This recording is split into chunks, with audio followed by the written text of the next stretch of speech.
All right, we're going to talk about President Trump's new executive order, but before we do, we are honored to have one of the most famous and most respected people in the world to address the question of whether countries should build walls on their borders. Yes, Aristotle is here.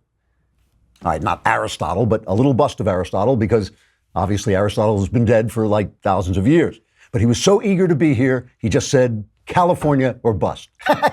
He's a... Never mind.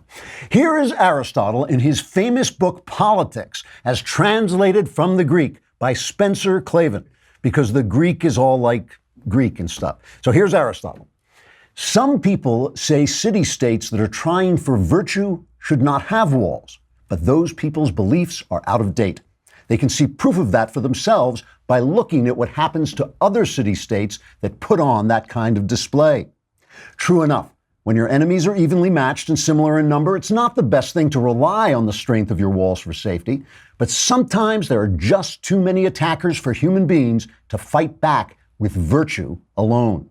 And so, if we want to be safe from disaster and embarrassment, we have to make up our minds that the best thing for war is to have the strongest, most secure walls.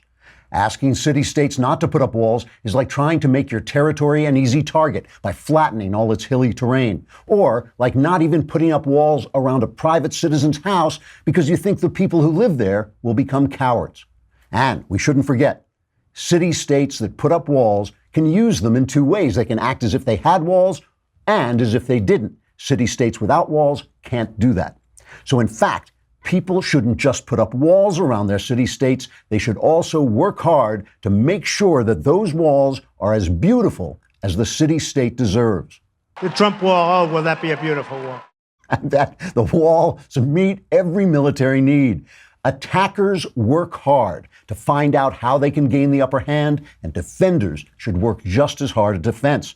They should use state-of-the-art inventions, and they should study and try to prevent new technology of their own. After all, people don't even try to attack opponents who are well prepared to begin with. Thank you, Aristotle. You're welcome. All right, that was me doing an Aristotle voice, but the rest was actually Aristotle, truly.